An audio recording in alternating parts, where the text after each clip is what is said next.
Hey guys, you're watching Cooke Optics TV. As you can probably tell from my jumper, today we're talking to the guys from Pixar, Ian and Matt, and they're the cinematographers behind some really cool films, the latest of which is Soul.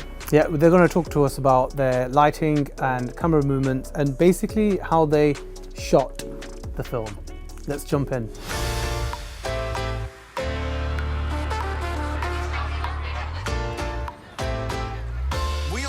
Short time on this planet.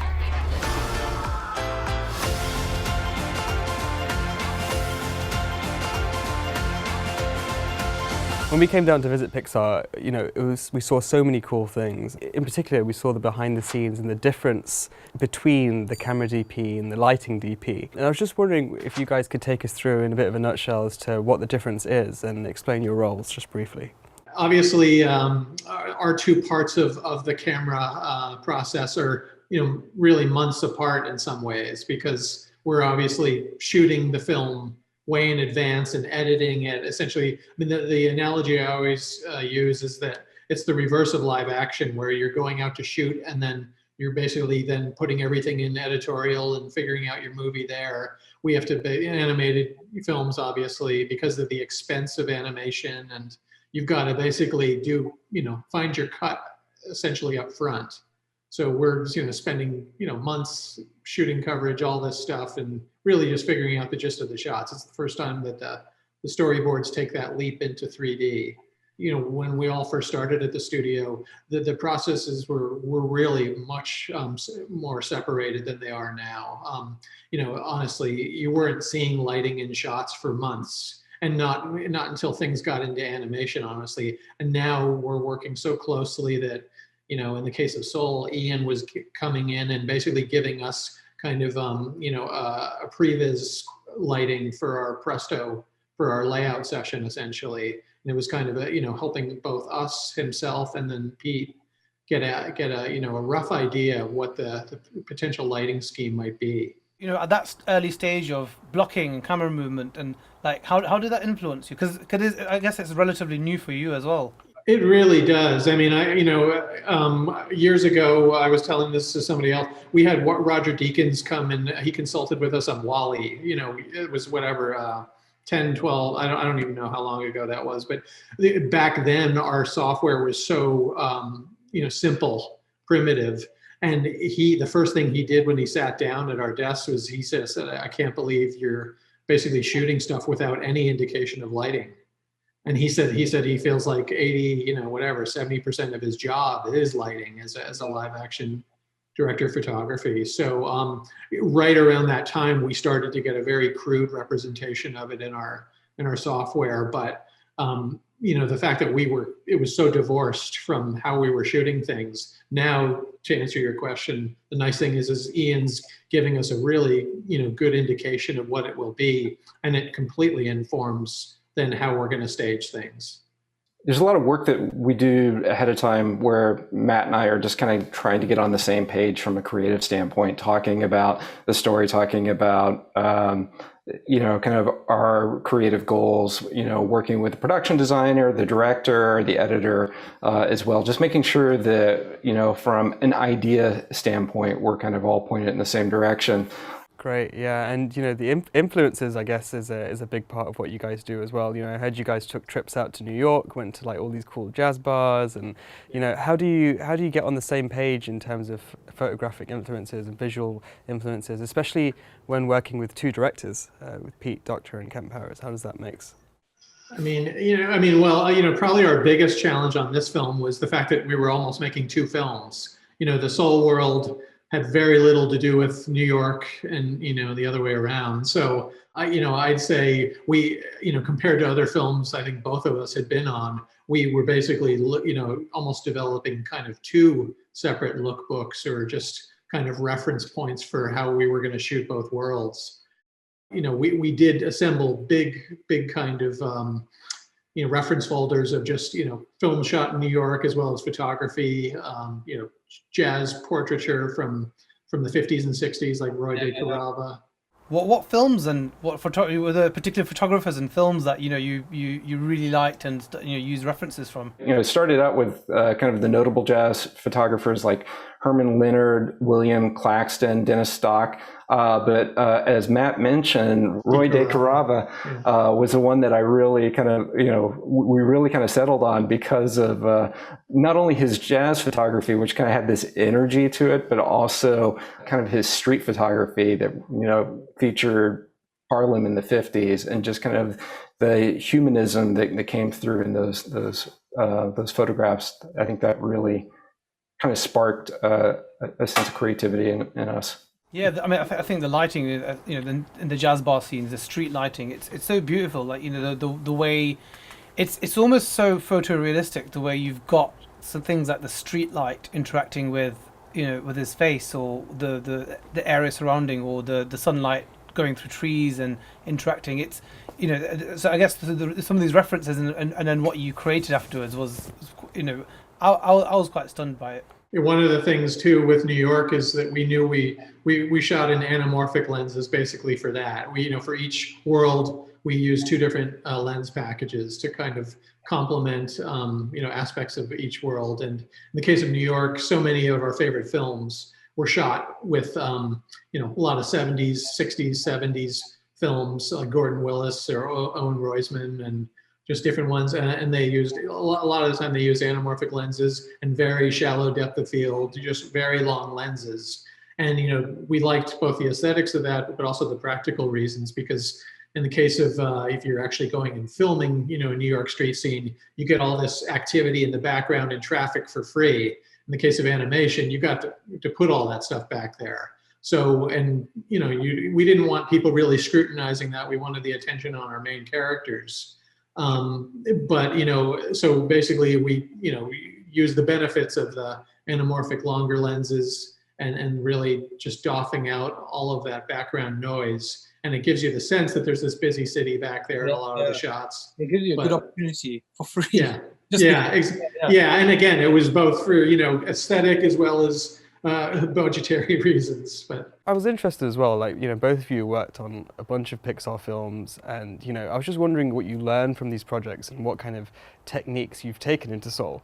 Because, I guess it said, like, in every Pixar film, you guys have to get to grips with a new challenge, whether it's like creating water on Finding Nemo, or like Sully's fur on Monsters, Inc., or what have you, What were some of your biggest challenges on Soul, and what have you taken from previous projects and brought to it? I mean, I think both of us would agree that the Soul world was by far, the most difficult thing I think any of us had, and as well as I think many of the supervisors and artists on the show would all echo that it took us so long to figure out what that look was.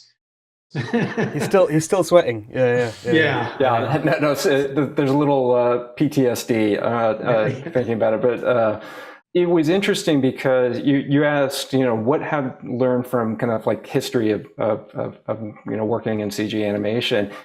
The Soul world was both technically challenging from an illumination standpoint, but also it was a throwback to methods of lighting going back. I mean, the only adjective we had on the show for the Soul world for the longest time was ethereal. You'd look at an image and you say, well, that needs to be more ethereal, or that's not ethereal enough. And ethereal is not great when you're like, okay, well, does that mean it needs to be cloudier? Does it need to be more saturated, less saturated? What is more or less ethereal? So we spent months, as Matt mentioned, of trying to dial in what the different ingredients of ethereal were.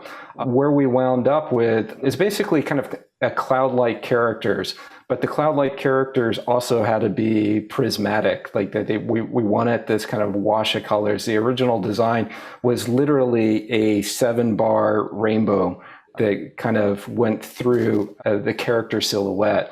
Like, well, we still have to be able to define shape, and at the same time, Pete wanted the characters to all be high key. He wanted the environments to be high key, bright, and kind of sunny. And so it was a lot of contradictions. But a lot of the lighting techniques that we used, like it reminded me more of lighting in the late 90s or the early 2000s, when predating a lot of the kind of the ray tracing and path tracing techniques that we use today. And so it's funny how kind of both the past and kind of the technical frontier kind of informed the way we would make that. That's Well, interesting. did you Yeah. use anamorphics for the Soul World as well? No, those were sphericals actually, and and some of it. Obviously, the anamorphic with one of the biggest characteristics is the oblong bokeh. So we really liked what that did to both the jazz club lights as well as the New York's city street scenes. Our production designer Steve Pilcher at the beginning, his idea was I think one of the original themes of the construction of the soul world, or its organizing principle, was kind of intelligent design or something. So everything was almost constructed of primitives. It's all spheres and just very simple shapes. And so we felt that spherical lenses actually kind of echoed that as well. Just didn't give any unnatural distortion. The other interesting thing about it, as Ian was just speaking, is that we found very quickly that also shallow depth of field didn't really work in our favor up in the soul world, because those both the set and then the characters themselves were made of this volumetric kind of ethereal gaseous material. It didn't take much for the soft focus to all of a sudden make things just really look blurry, and not in a good way. So in the end, we almost were getting kind of a free depth of field to some degree, just based on these objects and characters receding from camera. Yeah, well, one thing we learned from Up is you have your camera blocking, and you pick your aperture, and Yes. so for the Soul World, were you stopping right down? Is that something that you're doing? Yeah, a good deal of the time, and it was definitely kind of seasoned to taste depending on the shot and stuff. But there's that sequence where we go into the Hall of Everything, with that huge kind of space with all of the architecture and different things from around the world. I mean, that stuff in particular, I just remember we just basically almost turned the depth of field off, just because the stuff just disintegrated as it got further away from camera, and it's not something we had, at all encountered. That's what we actually wanted in New York. Was things to go soft, and so it was just an interesting thing. And I remember even before we knew what the soul world was going to look like, we had a hint that depth of field might be a problem, up there. And with the lighting reference, I mean, I love that. I love the fact that your technique is still based on what we see through a camera, and then using that, because you could just go off and do anything you want, of course. Yeah. And then same thing with the lighting. Like, did you have a point? You said almost sunny all the time, sort of thing. But like, did you have a point of reference where this was like coming, or was it just a general glow everywhere? And how did you? Because when you don't have structures, and I guess this is where the challenges come from. So what did you end up going for? Yeah, that definitely was one of the challenges. I mean, the production designer, when kind of talking about the world, he was like, "Well, it's a bunch of contradictions," and so trying to make a form out of contradictions is also hard. The U seminar is a good example where Pete really wanted it to feel high key and bright and sunny, but at the same time, the design looked best if it looked more like a dawn or dusk lighting setup. So we would have we would set up the sun, which we didn't really have a sun. That was the other thing, was Steve would say, "There's no sun in the U seminar. That's too earthly. We can't have a sun. Maybe we don't even have shadows." And I'm like, well, if you don't have shadows, you can't see what's going on. You have to have shadows in order to define form. We kind of imagined that it was high noon dawn, basically, was the U seminar. And I actually looked at a lot of kind of HDR photography on Instagram that's kind of in vogue, where, not the traditional HDR photography where you see everything, but where you go in and you recolorize everything. There's a lot of, popular Instagram photographers who are using pastel colors and, punching that into their shadows. So we did something similar where we punched a lot of color. We used color and hue to define what a shadow was versus what not a shadow was.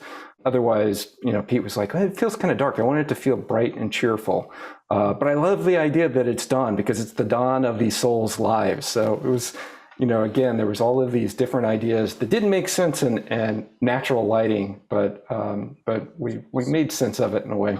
And yeah, and you know, when you compare Soul with, I guess, with some of Pixar's early films, you know, like Toy Story or A Bug's Life, that kind of thing, you know, there's been clear improvements in regards to lighting, and you know, the quality of various lights in the films, you know, whether it's from the sun or even practical light sources. How did the improvements in technology help your lighting approach on this film? You know, like you said, we've had a steady progression of improvements to the lighting. Going back 15 years to when we introduced ambient occlusion, subsurface, and then we started using plausibly based shading and lighting, kind of back around Monsters University on Finding Dory. We started using the path tracing. I think for New York, the real leap for us was in terms of just like, how do we utilize what we've learned in the past creatively? What are we looking for? What can we do differently than we've done in the past? So much of our lighting, just from a stylistic and creative standpoint, was more about minimalism, enhancing kind of the natural properties of light. Going for more of a naturalistic approach as opposed to, kind of a more filmic approach to the lighting. And so we emphasized, side lighting the characters, using single sources, using windows or practical sources to motivate the light. It wasn't always lit from just a practical source. It's just like any other good filmmaking. It's about kind of, approximating what that should look and feel like. I think the biggest change for the lighting artists was, approaching the lighting more subtractively than additively. You usually start with a lit set, and then you add on top of that, you add the character rigs, you craft and form that, and you get really beautiful shaping. Here it was more about taking away stuff. One of our earliest tests in Joe's apartment, I was working with one of the lighting artists, and I was like, okay, let's turn that window light off. Let's turn that window light off. And after a couple of days of just subtractively, reducing how much light was being contributed to the shot, it got to a point where it was like, okay, let's add negative fill on top of Joe. Okay, now that's exactly it. That looks beautiful. And it was a little nerve-wracking because it was so different than some of the lighting I've done in the past.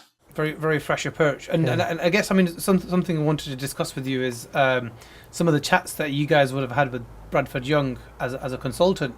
And that's something he brings. He's like negative Phil King. And I guess what were some of the things that you guys discussed with him and at the early stages? I remember when he came, he was very encouraging of Ian and Pete to really push it and let stuff get lost.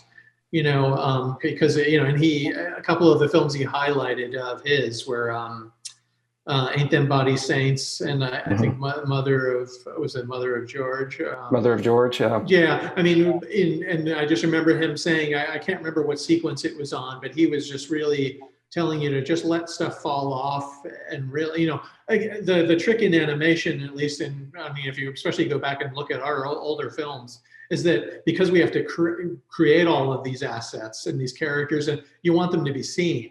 And so, there was such a reluctance to allow things to kind of disappear, in shadow that's my memory of it all. And now I think especially on Soul, we became much more bold with that, it feels like. He came to the studio twice, and it was awesome. It was just like hanging out with a luminary in the industry, and he was just really encouraging. That test I talked about that we did in Joe's apartment, I think we did that like a week or two before his first visit. And he was talking about going bold with single source light, side lighting characters, that kind of the kind of stuff that we were already exploring. And I was like, I think I was vibrating. I was so excited. I was like, I want to show you this thing we've been working on and kind of what we discovered through that. After Bradford left, a couple of days later, I had a meeting with Pete, and I was like, okay, so you seem really excited about what he was saying. Do you really want to do that in this movie? Because this is typically not what we do. We typically don't push this thing. He was like, oh yeah, let's do it. Like, let's see what we can do. Let's make let's make Soul unique. And is that something that you'd be looking to do in for your ongoing projects, work with a cinematographer to find out these kind of techniques? Oh, absolutely. I mean, the studio is completely supportive of it, and anytime we can, we'd love to just to hear what their side is, and for a good many of them. I mean, I think in the case of Roger Deakins, I think that was the first time he'd ever collaborated on an animated film. I think he's done it a lot since then. Why do you guys like to create films based on what audiences have seen over years? Do you think it just allows them to connect to the story a little bit more, or what's your thinking behind that? I mean, some of it's, I think, a taste thing. I know, in terms of the way it operates, which our group is more responsible for, we did want to have in the New York stuff, we wanted to have a slightly more handheld, organic feel in some of it versus, maybe some more standard animation or even stuff the way we did stuff years ago. It was just very, very clean moves, basically, that felt very CG.